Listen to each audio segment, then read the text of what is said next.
I'm Clayton Collins, CEO at HousingWire. And today's guest on the Powerhouse podcast is Leo Pareja, Chief Strategy Officer of eXp Realty. RealTrends Verified 2024 broker rankings report eXp as the largest brokerage in the country by sides, with over 355,000 transaction sides in 2023. This episode and this conversation with Leo is meant to bring clarity to chaos, as there's a lot of misinformation about the recently announced realtor commission lawsuit settlement. We focus in on background on the lawsuit, interpretation and guidance on the settlements, and some coaching for agents. If you find value in today's episode, then I hope you'll join us at HousingWire's big annual event, The Gathering. eXp CEO Glenn Sanford will join us on stage at The Gathering and go even deeper on some of the topics that Leo and I discussed today in this in-person interview. So if you want to register, visit HousingWireTheGathering.com. And now let's jump into this in-person interview with Leo Pareja, Chief Strategy Officer of eXp Realty. Hi, I'm Clayton Collins, CEO at HousingWire, and today we're bringing you a special recording of the Powerhouse podcast. My guest is Leo Pareja, Chief Strategy Officer at eXp. Welcome. Thank you for having me. This is an important conversation that's very timely. So this conversation is going to be the definitive discussion on where we are today in relation to the realtor lawsuit settlement. And in this conversation, we're going to focus in on operational strategy, extremely clear communication, and also talk about some of the opportunities and changes that will come in the industry and how those should be operationalized by agents and brokers alike. Leo, framework work well for you? Absolutely.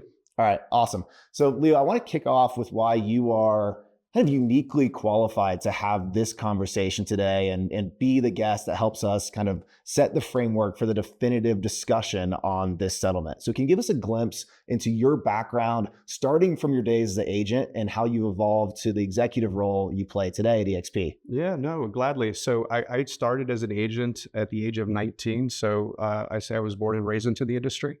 And I lived through a boom and then a bust and then a recovery. So as a practitioner, as an agent, I've sold close to 4,000 homes, both retail, REO, hedge funds. So if it's happened in the last 16 years, I touched it.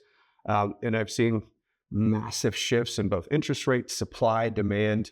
And you know, the thought and words I keep saying to our agents is this too shall pass, right? There are moments in history where we all have very emotional reactions.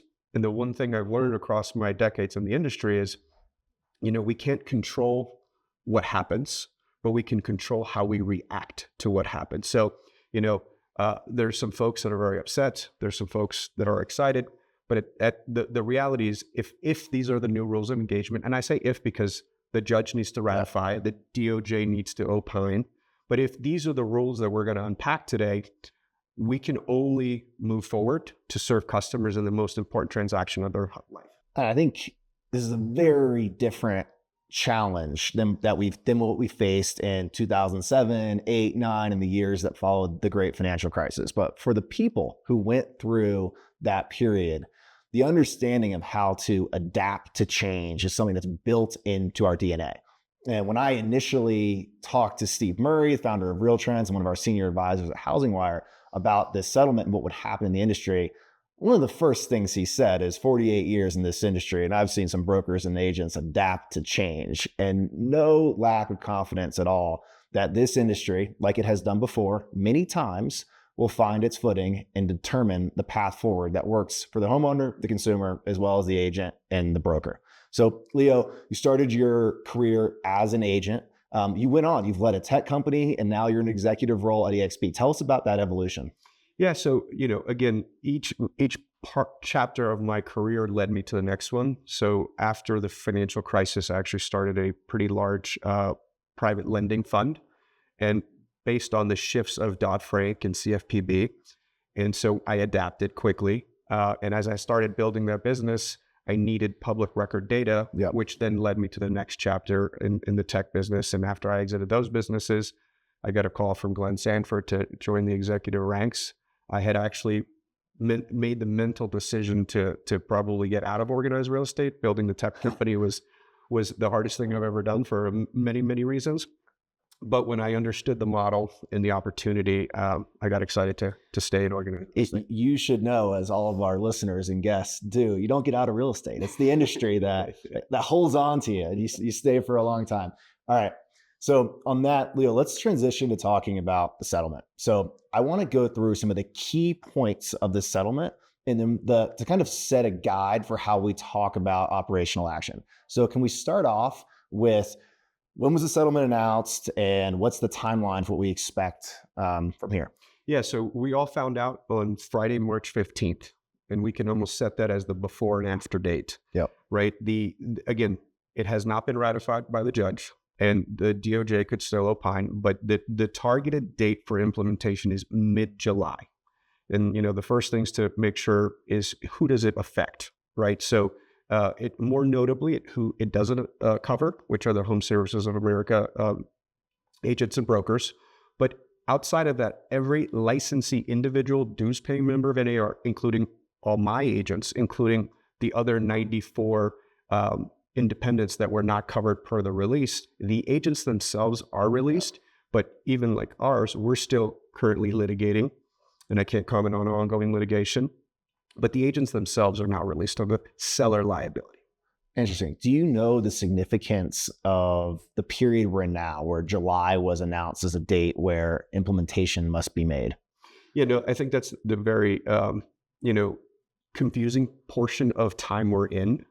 Even though there is an implementation date of mid-July, per your report that came out last week, we're the single largest broker in units sold. So we serve more families than any other brokerage in America. Yep.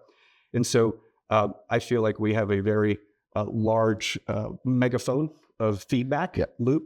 And so, immediately on Saturday, the day after, I was getting calls and emails and text messages from our agents telling us that consumers were already saying, well, I don't want to offer a buy-side commission. I don't want to pay you. What does this mean? So there's a lot of confusion in there. And I fully expect that there's going to be consumer questions and or demands for behavior to begin prior to mid-July. Absolutely. And we're hearing stories at HousingWire, and I'm sure that you're hearing them through your agents as well, as immediate reaction from consumers prompted by some of the immediate content that they've consumed on the internet as well as on TV. So we're gonna talk more about that in a minute, but I want to continue setting the stage. We're talking about how commissions and compensation worked prior to March 15th, because that will help us frame how things will change. Absolutely. That's a great way to start, Clayton. So prior to 3/15, before there was any news, by participating in an MLS, you agree to business rules. That's the benefit of an MLS. And most MLSs had the offer of compensation and cooperation as part of that. And I say most because there were some very notable examples where years have been in place where you could put that all the way down to zero or $1. But for the ones that had it, and let's say there was an offer of 2.5%, 3%, whatever it may be, that was a guaranteed offer of compensation, unilateral offer of compensation, that if that transaction paid out, that commission was due. And if there was even a commission dispute, those two agents would go to the board for arbitration to mediate that. And by participating in offering it, it wasn't to be negotiated or touched or messed with. Outside of there was, a credit or something of that sort that was agreed upon by the parties. So once a commission is listed in the MLS, there's not a negotiation between the listing agent and the buyer's agent. But there was negotiation on the overall percent of commission that a consumer may agree to with their listing agent, correct? And that's actually probably the biggest headline that I've seen that isn't being captured right. There has always been choice. There has always been a room to negotiate, right? On the listing side, there is a variety of business models, from a flat fee to percentage basis to limited service. So that's always been there. What I was referencing, once the seller and listing agent agreed upon what was being offered as the co-op fee, once it was signed into the agreement and offered in the MLS, after the fact, once the offer was delivered to the listing agent and seller, you couldn't change those terms. So there's never going to be at a closing table discussion of buyer's representation and seller's representation saying, you didn't really do much work on this transaction. You're going to take 1.5 instead of 2.5. Said perfectly. Yeah. Okay. So we understand where the negotiation happens and where it doesn't happen. And the MLS and the association served as a governing body to make sure that the two sides of a transaction, on the professional side, the agent side, were in agreement on how they got paid. Are there any other nuances to compensation that we should discuss when we talk about the old regime, the old days before going into the future? That covers it. So there's, and in most MLSs right now, that offer of unilateral offer compensation is still present. Okay. And so that so that transition hasn't happened yet. We haven't made any drastic changes in the last 11 days since this. So when we woke up Monday morning on the 18th, all the inventory in most MLSs still had whatever had been offered. And that's a really important point, because if you follow some of the rhetoric and commentary out there, there are people who expected immediate change when that settlement was announced, and that has not happened and has not been decided yet. Correct. Okay. But I do fully expect, and when I addressed our agents on Monday the 18th, that on listing appointments they were going to go on that evening and subsequently, that this needs to be part of the conversation. Okay, so we talked about kind of pre-March 15th. Now we're in this period from March 15th to July where I might call it like a purgatory before change implements in July, or at least the deadline comes. What questions were you answering for agents on that March 18th call? How were you directing them to operate in this period of uncertainty? That's a great question. And again, back to our scale, one of the things we were able to operationalize within a week was a full buyer kit. And so what that buyer kit has for our agents is, we've had a seller addenda as of Q4 of last year, where it very specifically and directly highlights to sellers that all buyer commissions are fully negotiable. Yep. So if, whatever full commission you expected and we're going to offer as a buyer co-op, it could be zero. And there are markets in this country where we've seen that, right? Where the supply demand afforded it and people were offering 0 or 1 or 1.5%. So no standard fees. But what we rolled out within a week was a script and an FAQ for both sellers and buyers, and then an FAQ for buyers as to what this will mean in purgatory, as you put it, and then post July 15th. So what in the old world and now in the markets where the supply and demand allows for a listing agent to put 0 as compensation, how does that work? Do buyers agents actually open the door? What's the operational action there on not getting paid? So again, I'm very pragmatic, and my background, I always rely on data, and what the top MLSs consistently put out from a data perspective is that agents never sort by commission paid. And this is, again, you don't have to take my word for it. We have, which is ethically sound practice. Exactly. We have the software and the search history that at scale for MLSs, agents do not sort by co-op offered. They search by the requirements that the consumer needs: 3-bedroom, 2-bath, price point. So, but you and I met during the financial crisis. There were a time and period when there was 18 months of inventory, right? And we had sellers offering 4% and 5% commissions to try to get as much attention as possible. I've always viewed the buyer co-op as demand gen. It's a marketing fee, right? We have 1.6 million people who do a noble profession in the housing industry, and these people invest months and thousands of dollars, out of their own pocket before earning a compensation for it. So to say that, buyerage isn't necessary or this is some cost, that I truly don't believe that, right?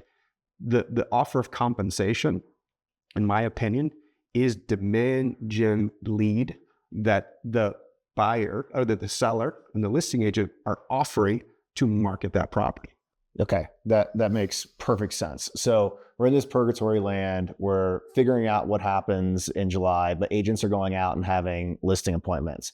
What is the consumer message at this point in time when talking with potential home buyers and sellers when there still is this uncertainty in the ether? Yeah, I think education is unpacking any maybe misinformation that they have consumed. Because again, thanks to phones and the internet, where everyone's an expert and anyone can be a talking head, in TikTok or Instagram. So it's just, I would be setting the baseline with consumers, buyers or sellers. What do you think this means? What does this actually mean to you? And, how does this affect our game plan? Okay. Yeah. And I mean, at EXP, like according to RealTrends rankings, you guys did 355,000 sides last year. Did I get that number right? 40% higher than the next leader by sides. So you have a lot of agents out there representing those sides. Some of those agents are the ones that take to Instagram and TikTok. How do you guide them on the message that they should be or should not be communicating in public forums or private conversations? No, so I mean, one thing that we internalize as a brokerage is we are a platform to empower these very, ambitious entrepreneurs who are all independent contractors. And, I have the deepest respect for, what it takes to be an entrepreneur, since I've been one my whole life. So as I see it, my job is to lead from the front with education and answer as many questions as possible. And I'm not encouraging people to be quiet. I think we need to have conversations. I think agents should reach out to their peers in their local market across brands, go have coffee. The amount of, insecurity and fear is palpable. Yeah. And I think one of the ways to overcome that is just go grab coffee with an agent that you did a deal with, ask each other questions, share knowledge that we're grasping, because the reality is we're all 11 days in, right, with the information provided to us. As we've seen in other settlements, whether it's in our industry or outside of our industry, when it gets closer to the date, there's additional information. Of course, there's amendments, there's updates. So we don't have all the rules of engagement yet. And the one thing I'll say from my 2 decades in real estate, when there is a shift, there's also unintended consequences that you and I haven't thought of, that we don't know. We don't know what we don't know. And so there's going to be a lot more learning to be done by all of us. Yeah. Do you think a lot of that learning will be driven by the associations, or is this going to be learning that has to start inside of the brokerages and be led by the entrepreneurs in the industry? I truly believe the agent is at the center of the universe. That's our entire ethos as a company. So I'm here with our entire leadership team to in real time get feedback, right? Yep. And for the agents watching, you guys know how to get a hold of me. You're not shy. So when you come across a problem and we can unpack that and operationalize it, then we share company-wide as soon as possible. Okay, that's helpful. So one of the reasons that I believe some agents are hesitant to have this conversation, and another reason why some people have miscommunicated what's happened out there, is a lack of a shared vocabulary and using a common vernacular as we talk about how listing a home, selling a home, getting paid should work. So can we talk about some of the vocabulary right now? So as we go into what the future may look like, we're using phrases that everybody understands. So let's start by talking about a buyer representation contract. Yeah, no, that's a very good question. So the sentence I'm saying to all of our agents, and kind of the mantra regarding the NAR settlement, is treat your buyers like you treat your sellers. So I actually don't think that we need to kind of imagine what this looks like out of thin air. Yep. I think agents need to take whatever processes they already do and have done for decades with sellers, and just now look at a buyer through that same lens. So in a listing, in most markets, it is a competitive process where a seller is interviewing 2 or 3 listing agents. It's a best practice. Right? And there could be varieties of cost based on the options of service, right? We have a low fee to flat fee to full service with high-end video and white glove service. And there is no listing that currently goes into an MLS that's not in writing, right? Yep. And that's all. And that's a listing agreement that ultimately needs to happen before a home is listed. Exactly. On the listing side. And so inside of that listing, we have the buyer cooperation compensation. But as for the example that I'm using, in and again, not all 50 states, and you and I both probably got a lot of hate mail this week because a sentence can get taken out of place, is, some states have agency disclosure, but only a handful of states have representation requirements, right? Because that is an offer of employment versus an agency disclosure. So states like Washington, North Carolina, and Georgia have had rules where the agency covered compensation, but in the vast majority of states, the buyer representation relationship is mostly implied. Meaning, if it's convenient, I'll unlock that door at the open house. Very low commit. Let's just meet there and see how the relationship unfolds. But that resulted in low commit from both sides. So a home buyer who might like date multiple agents at the same time, and ask someone to see a certain house and someone else to see another one, but agents kind of having the same, like that's not a formal relationship. And again, for some it was. And again, I don't want to speak in absolutes. Or you? Well, we're talking. There's different states. So like you mentioned Washington, Georgia, North Carolina. We talked about Washington before we came on camera, and that rule, I think, or like the practice of using buyer representation is relatively new, right? January, as I understand it, January they rolled out new. Okay, so that's something that was likely in reaction to the lawsuit and incoming settlement or whatever was going to happen. Correct. Okay. Yeah. So again, back to the question, as we interpret the NAR rules, part of the rules change is that we want the buyer agent and the buyer to have the same level of, finite relationship that we see between listing agents and sellers. Okay. So talking about vernacular, buyer representation contract could, in some states, does look a lot like a listing agreement. Like we're going steady here. We're getting hitched. We're gonna look at houses together, and we're agreeing to a compensation structure. And just to take that further, in the listing side, you have exclusive representation, and there's also open representation, right? So I fully expect to see more than one flavor on the buyer side, where you could have a low commit, right? Show me that one property one time for X fee, but there is no long-term commitment. I fully expect to see some agents offer a open representation where it's like, if I help you with said property, I'm owed compensation, but that doesn't mean that it applies to any property. And then we'll see the exclusive representation, which is what most of us are familiar with on the buy side. So, and again, I'm not making this up out of thin air. I'm just looking at what exists for sellers today and the different types of relationships. Knowing the agents at EXP and the entrepreneurs at EXP, do you anticipate that there'll be a certain flavor of representation that'll work best for your organization? I think what we will see is going to be market specific. And I mean by like low inventory versus high inventory versus price point. So not just like North Carolina is North Carolina in all markets. It might shift by where supply and demand goes, whether Altus research is saying it's a buyer's market or a seller's market. And one of the wonderful things that I get to, interact with, we have agents that do all types of different business models, right? High volume, low fee, fixed fee versus percentage ones versus white glove service. And I fully expect the awesome entrepreneurs I'm in business with to be leading the charge and experimenting. Whenever you see a shift in any industry or business segment, or there's an immersion of a new opportunity in capitalism, we see an explosion of people trying stuff, right? Go back to the railroads, there was like 100 plus of them. And then in a few years, there's kind of the tried and true survivors of the experiment. And so my guess, and again, I reserve the right to change my mind since this is recorded, but we'll probably see a bunch of folks try things.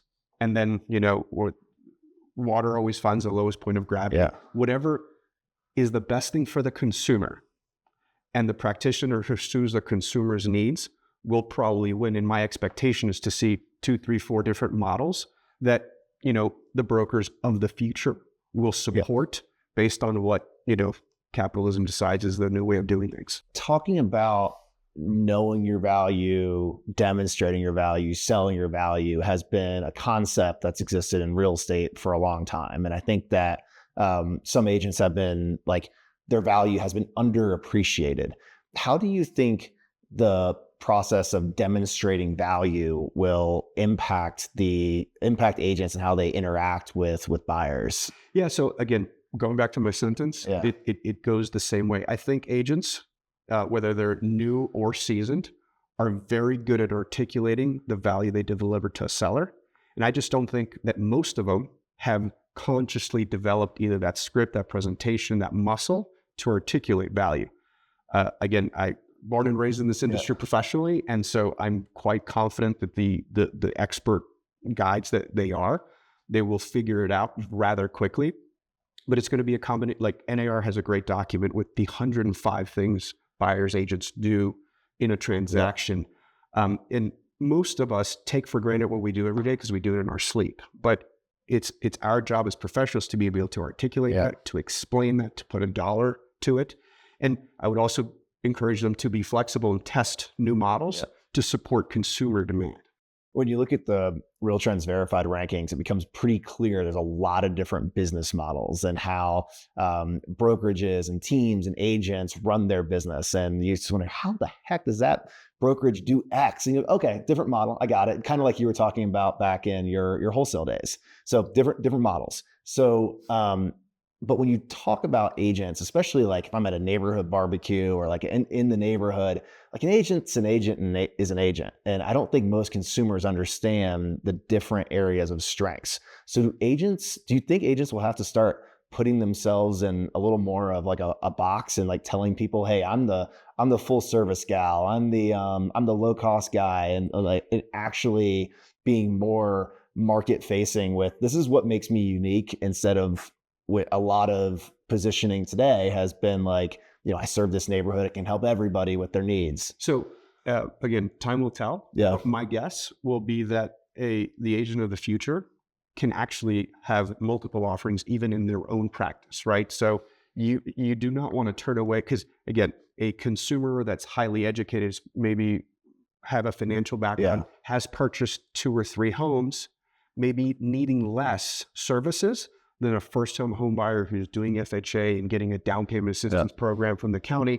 And I don't see that it'd be wise for an agent to cut themselves off to a section of the market if there's demand that works. I mean, I know this market pretty well and fairly financially sophisticated and done it a few times, but I'm certain the agents that I've worked with have earned their keep. So I think sometimes your more experienced buyers end up being some of the most high maintenance and high need buyers. I relocated from the Northern Virginia area to Miami, where I now live. I'm still licensed in Virginia. I still hire an agent to sell my stuff for a myriad of reasons, right? I don't actually want to speak to the buyer and create any misrepresentation. I want that buffer of representation where we're not creating more potential legal liability. Okay. So we have a shared vernacular. We know the vocabulary. We know what we're talking about. We talk about buyer representation and an agency, which the agency might be a kind of a thing of the past, right? Well, with representation being in black and white, there's no more implied. Right? Implied agency, With agency, was it in writing or was it implied by behavior? Because then that whole thing of procuring calls and everything else that came with it. We know July is coming. We'll see what changes when July gets here. The industry is figuring that out. But there's some concepts that are already being talked about pretty frequently in the industry. One of those is, can seller concessions be a form of compensation in a scenario where a MLS has 0 in that agent compensation? So great point. So just to say it black and white, mid-July, we expect the offer of compensation field to be deleted.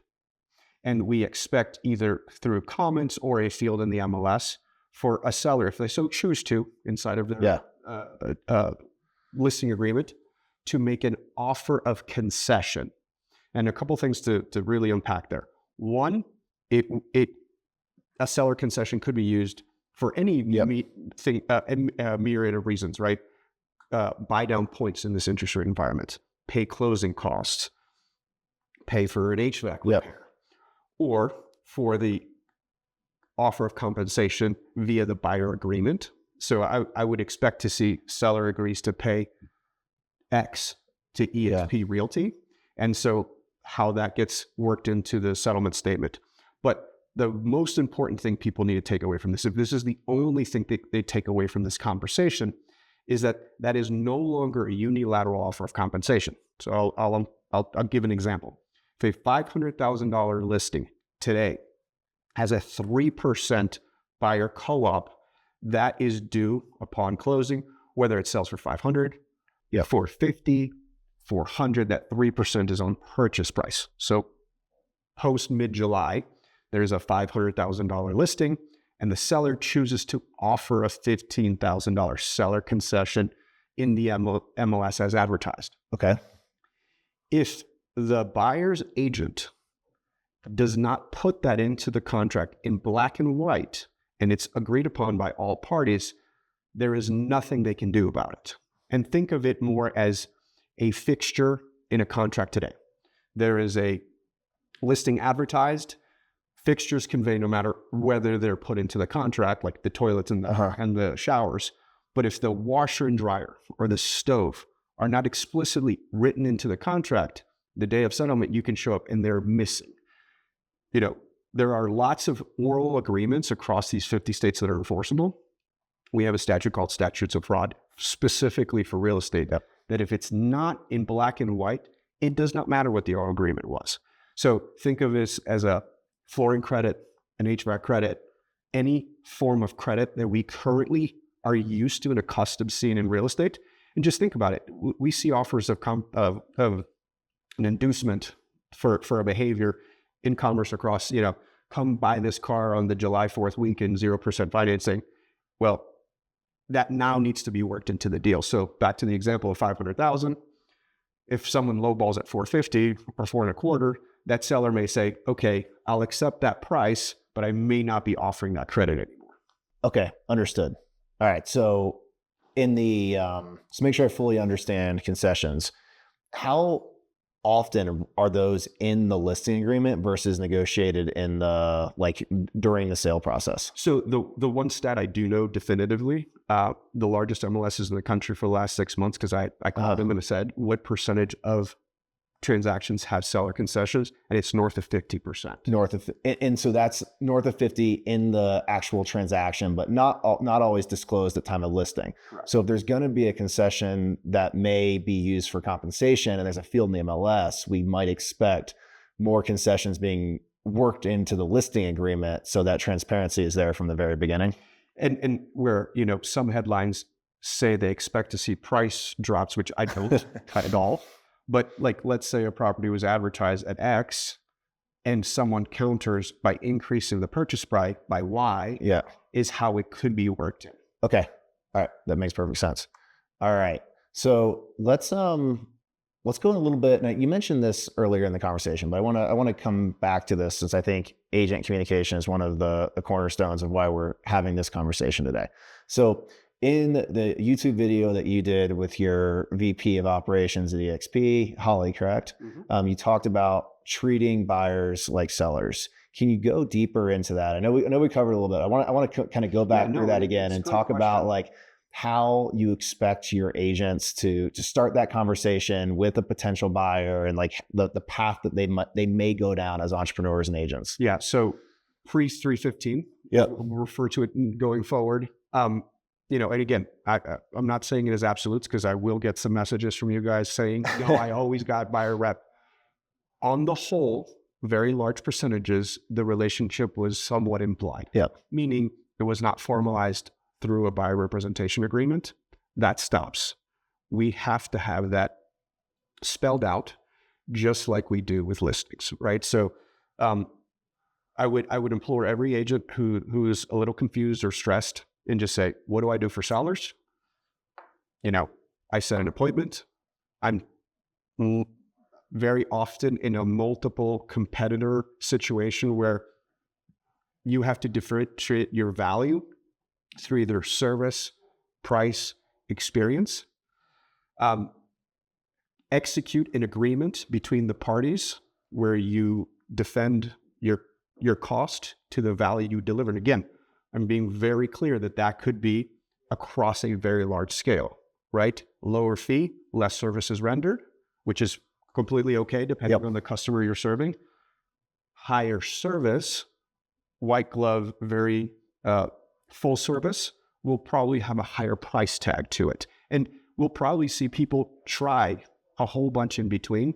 But what I think changes is the implied ambiguity, because that was covered by the offer of compensation, which now has to be spelled out into the contract. I think that was a very clear way of talking about how there may be different product or service offerings in the future and how those different offerings can flow into a listing appointment, not a listing appointment, sorry, a buyer appointment with a potential home buyer. So that was really clear for me. And there's one we haven't covered, which is very important. In that buyer representation agreement, the fee cannot be open to negotiation in the process. What I mean by that, you cannot write whatever the seller is willing to pay. If it's a flat fee or a percentage and it's definitive, I'll use numbers for an example. If they're offering, if the buyer agrees to 2.5% with the buyer agent, and that seller is willing to pay 3% and offers it as a concession, you are capped at whatever's in the agreement. So there is no more open to interpretation. So does that mean the buyer's agent would get 2.5% and 0.5% would credit to the deal, or the 0.5% just isn't paid? If that, no, again, it would have to be negotiated because, right, there's no absolute guarantee. Okay. So the buyer could request it as a closing credit if it's advertised. What I'm just being very clear about, and where we're very black and white when researching and speaking to counsel, is that they don't want it open to interpretation anymore. Okay. So in a situation where an agent that's helping a potential home buyer signs a buyer representation letter and they have an agreement, a contract that says that buyer's agent is going to get paid 2.5%. Now that could be from the home buyer, but what if the scenario is the listing agent has a concession and the listing agent or the seller is willing to pay the agent compensation? Does that result in savings for the consumer on the buy side? Correct. Okay. So the ruling states that the agent can only receive what's negotiated with the buyer, whether it's a seller concession. So it could come from multiple different places. It could come from concession. It could come from the listing agent who had negotiated compensation in their agreement, or it could come from the home buyer. But ultimately, the agent does get paid, and this is determined where that's coming from. The agent gets paid what is agreed upon. Yeah. And another footnote there, just since we're on the subject, agents were never allowed to say that the buyer agent service was free. There's a lot of rules at the state levels about that. But I think loosely, it was implied by some agents in their marketing, be like, "Oh, you don't have any out-of-pocket expenses, right?" They might have not said my service is free because it's not, but the implied relationship was, "I'll take care of you, and you don't have to write a check out of your side of it," right? So, one of the rulings in the settlement says if an agent says my service is free, they are not allowed to receive any compensation from any party in the transaction. If that's the representation, that's what needs to take place. Okay. All right. So this is clear. So I'm going to ask you to kind of look in the crystal ball for a second and pontificate with me. So we don't know exactly how it's going to play out. But we've talked about the number of 1.6 million agents. And as we talk about this new process of buyer representation, I think you could paint it into a category of the industry is professionalizing. There's things that are going to get more formal, more buttoned up. But the great agents, the ones who offer and demonstrate value, are going to continue to get paid. What do you think this does to the broader population of agents? Do you think there are fewer agents in this like new ecosystem we're preparing for? Or does the new world look a lot like the old world from who participates as a real estate agent? Yeah. So, the thing that I want to always remind people of, right, is if we look back over 30-year history, 4 million is the low side of transactions that happen in any given side, and 7 million is the high side, right? And that is driven by human condition, right? None of us decide to move because rates are good. Decide to move because we need more space, because we need more humans. Yep. Those humans move out. Death, divorce, and a couple promotions. Starting to feel like some Logan Motoshami talk tracks on so mating. So the transactions will be there. Yeah. And I fully believe that, and again, statistically, at a very high percentage rate, consumers choose representation. Today, there are a bunch of different ways to sell a home without an agent, including the proliferation of institutional buyers, iBuyers, do-it-yourself websites. That all is part of the ecosystem, but at a very high percentage rate, and we've actually even seen it increase over the last couple of years in the data. Consumers still choose representation. So, and maybe it's the optimist entrepreneur in me who's been an agent my whole life. I think that we will professionalize the industry, and I think that the ones who choose to use the new rules of engagement will succeed. Yeah. To guess what the population breakdown of the agent count, I think it's a little early to tell. But we've always had Pareto's law in an extreme example where a small percentage of the agents do a disproportionate amount of the business. And I think the ones who just kind of see the new rules of engagement and shift, like you said, during the financial crisis, if I chose not to do foreclosures and short sales, I didn't have a business. Correct. So, there were markets where it was 1% of the market and they didn't have to worry about it. But I served a market where it was double-digit percentages. And if I wanted to stay in business, I had to do it for a couple of years until the market healed. I don't think that this is a short-term situation we're dealing with. We're dealing with new rules of engagement. Yep. And I don't, I spend little time worrying about whether I agree with it or not. If this is an edict contractually with the way we operate, I'm not going to spend any time worried about my feelings about it. What are the rules of engagement? Because it's my job to provide a service to American families who move every year and make the largest decision of their financial lives. Yep. Okay, Leo, let's shift a little bit and talk about some of the miscommunication that has happened in the last two weeks since this March 15th big day. So we've seen headlines, we've heard podcasts, we've heard feedback loops and social media comments. Let's actually start with the agent side. What are agents misunderstanding about what's happening in the market right now? What's the miscommunication you're hearing or misunderstanding coming from the industry professional? Well, I would say both consumers and agents are seeing the same misinformation at headlines. So you want to start at the media side? Well, yeah. So the 6% commission is officially dead. Well, first of all, there was no official anything. It's always been negotiable, right? Buyer agents are going away is another headline I read. No, they're not, right? Commissions were always negotiable. There was no implied ways of or mandated ways of doing the business.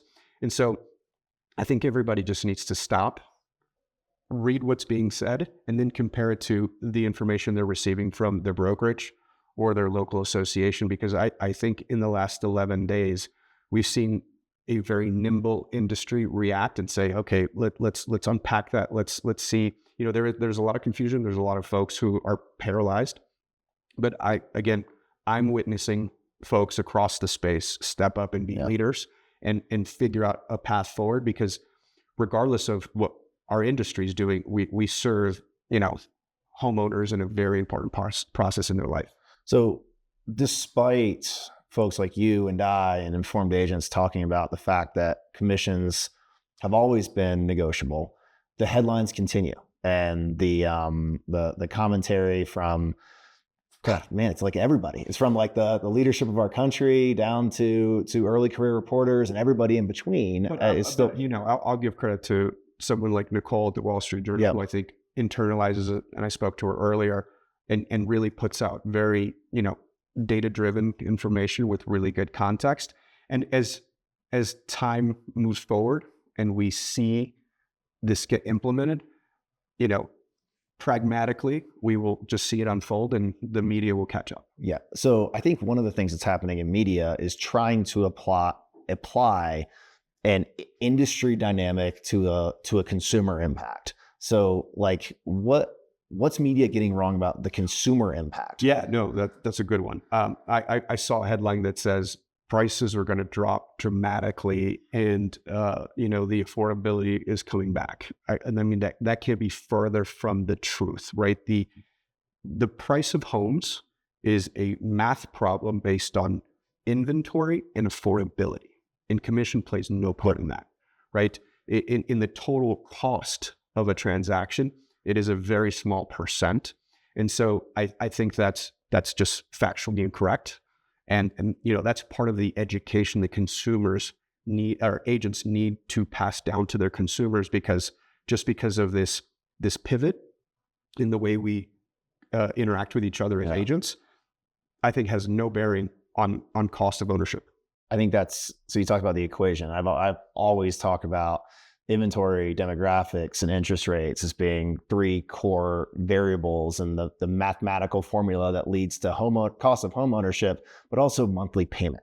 And like, I have this belief that even if we see an environment where like supply goes up and there's softness or there's more inventory in the market, that demand's going to pick that right up, and interest rates are going to cooperate, and the average payment's still going to be kind of the same across the market. Or we see a dynamic where interest rates come down substantially. We get to that 5 handle that economists have been talking about for the last couple of years. The fear on that side is that home prices are going to kind of shoot right up and ultimately lead to a monthly payment that looks exactly like the one today. So a supply and demand formula that isn't going to impact the monthly payment or affordability. It's going to move, but it's not going to, like, the different inputs are going to move, but the ultimate output of affordability is going to start looking really similar. I wholeheartely agree with you. I just use, instead of demographics, I call it household formation. Household formation, right? But I use the same formula. Yeah. In back to the human condition, right? When people make a decision, they have to move, and based on supply, demand, and cost of capital, they either decide to buy or rent, right? But the human need to move.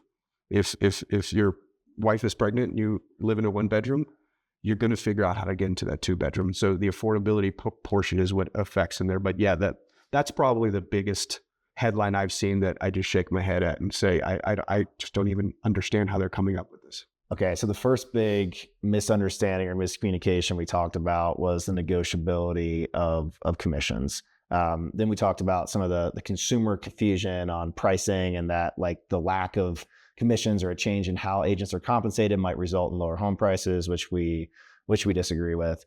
But I think most brokers and experienced real estate professionals understand those two dynamics. However, there still seems to be an air of chaos in our industry around the uncertainty of what this means for the model. What do you think brokers and experienced team leaders and agents are why the chaos? Like, why the fear when you and I can sit here and have a pretty confident conversation? Well, and again, in my time in the industry, I feel like whenever there's a massive shift, it creates uncertainty. Yeah.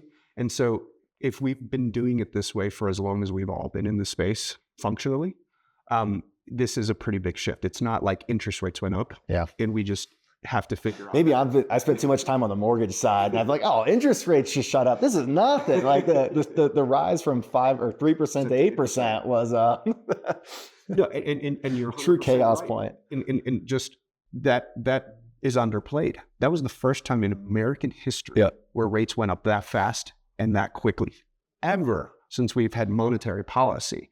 So we survived that. Yeah. And people still needed to buy and sell homes.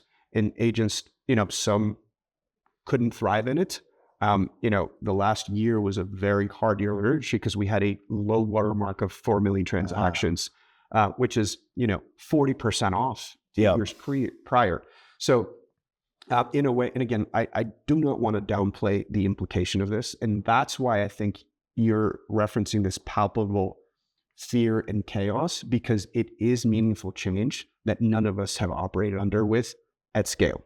And so I think every agent and broker who has those feelings, they're real, and they should not be kind of dismissed.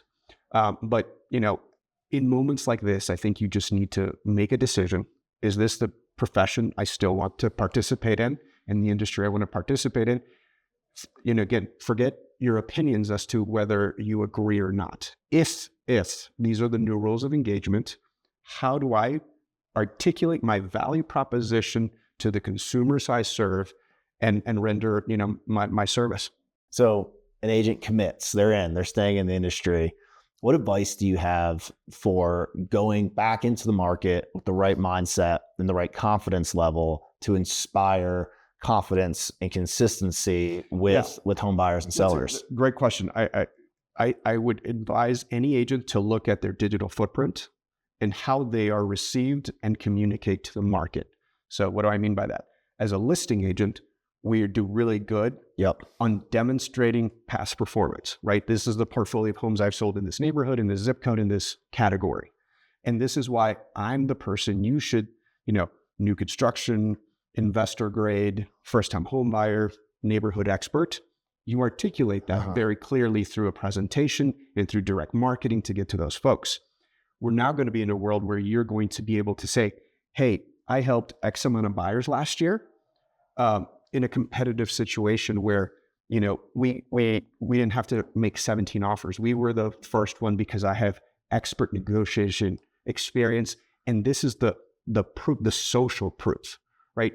I would be going back to every buyer that you still have relationship with and getting a testimonial to your expert skills on the buy side and why someone should select. And once we're in the new world, let's just say buyers read this misinformation and they say, okay, I'm going to go at it alone. And they get outbid 2, 3, 4, 5 times. And they then choose a professional and you do a great job for them because NAR statistics says that most buyers are actually very satisfied with their consumer or with their agent experience from the consumer side. We probably haven't been as focused on getting that testimonial. And so again, re-gearing your toolkit to articulate your value proposition and make it consumer facing. Yeah, that's excellent advice. Okay, so the other counterpart in the industry are the mortgage professionals, the mortgage loan originators who are hanging on every word of this lawsuit to the same degree in the settlement as agents are.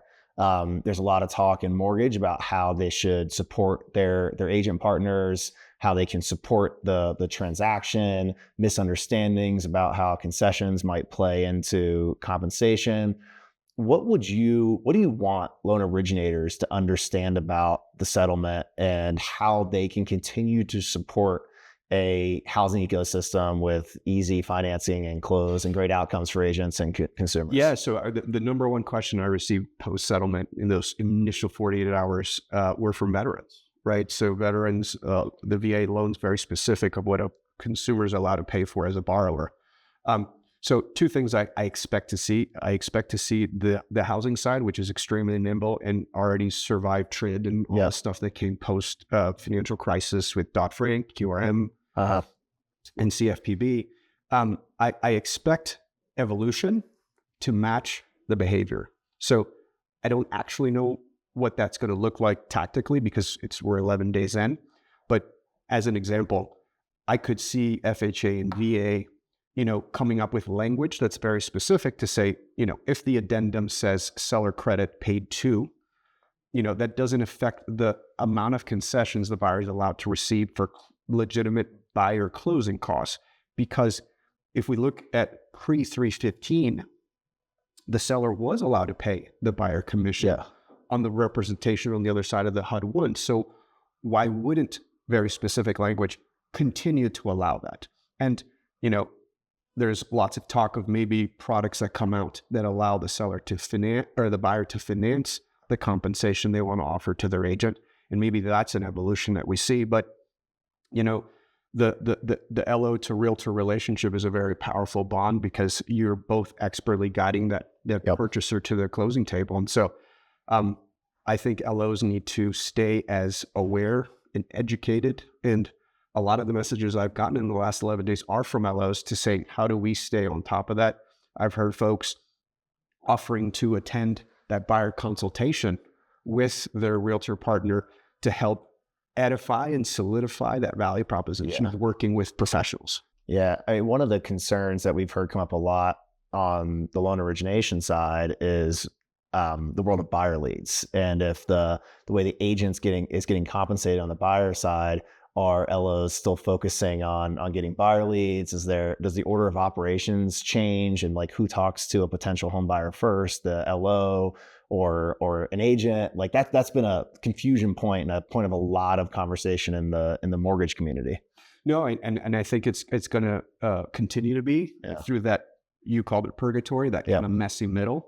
And again, post the new rules of engagement, which are still said to be set, I think that'll all work itself out. Yeah, I saw a post on LinkedIn this morning of a gentleman who operates in the lead space and said in the last 24 hours he's received the call to cancel all of their buyer leads, and someone else who called and said, get me all the buyer leads you can, because we're about to formalize our buyer representation. This is going to be better than ever. So it's definitely like a tale of multiple interpretations in this purgatory phase. No, I'm seeing folks that are very upset and telling me they're going to get out of the business. And then I've had other folks tell me that this is the biggest boon that they've seen as an opportunity. And again, I choose to withhold emotion from stuff like this. And if this is the new rules, my job is to deliver the tools and the platform for these entrepreneurs to move forward. All right, Leo, so we focused most of the conversation on talking about the settlement through the lens of agents, how it impacts business on a day-to-day perspective. I want to talk about how it impacts you in your capacity of Chief Strategy Officer at EXP. So you lead the largest real estate brokerage by size per RealTrends Verified, which is a timely conversation. We just announced that big 2023 number last week. So how does this settlement change your priorities as an executive? And how do you think about what changes in the world of real estate brokerage to accommodate this new frontier? Yeah, so Chief Strategy Officer sometimes can be confusing as a title to folks. And so I've summed it up in a sentence, which is my job is to make being an EXP better than not being an EXP. So that touches a whole lot of things. And again, we are a real estate company in our core, and we don't get confused about that. So this is a very operational shift and education-based shift. So, pre-315, I had a to-do list that literally was thrown out the window on Monday morning. And we said, how do we get all the tools and answers to our agents in their hands as fast as possible and on an on basis, right? So, we have lots of brokers who are very available. And I think this is going to be a very intense and hand-holding experience where we have to put our arms around our people. And I'm saying this to any leader in the space where, you have to double and triple the amount of effort and availability and have to be that calming voice. In general, I think there are going to be new opportunities and new business models that arrive. And as a broker, it is my job to then offer the tools and services for them to experiment and serve buyers. I personally, as a company, don't want to limit folks as long as it's legal and ethical and it follows within the rules of that state. We will allow it and we will support it and we will be there to share what's worked and what hasn't worked and to mastermind with inside of our company with our top producers. So, best practices can be shared. This worked, this didn't work. Why didn't it work? And so I think in this moment of leadership, it's operational first, it's education right with it. And then obviously if there's some new technology and efficiencies that can be gleaned and upgrade, every morning I wake up and figure out how can we do more with less? How can we become better from a unit economic standpoint? How do we allow agents to build as big of a business as they choose to on our platform? Well, this will definitely be a market where you have the opportunity to demonstrate your value as a leader and a broker. As we know, as an information services and media company, that times of change and times of uncertainty make that communication and guidance and information all the more valuable. So I'm excited to see how you continue to communicate to your agents and the broader housing community of agents and lending professionals. Leo, thank you for the time today. No, appreciate it. And any other leader out there with or without, with our company or with not with our company, if there's any questions, I think this is the time to reach across companies and come together because we're all in this together. This is not a one company problem to navigate. This is a new reality we're all dealing with together. Absolutely. So folks, I'm Clayton Collins, CEO at HousingWire. We're going to close out this conversation with the recognition that this settlement was announced 2 weeks ago. We're doing real-time news coverage, having real-time conversations like this to bring as much information and transparency to the industry in this time of uncertainty, or as we referenced in the podcast, this purgatory zone between now and July. If there's topics that you want us to go deeper into or have a voice that you want to be heard, please reach out. You can reach me on LinkedIn, Clayton Collins, or shoot me an email at clayton@hwmedia.com. Thank you so much for listening. Leo, pleasure to join you in person today here in Colorado. All right, thank you.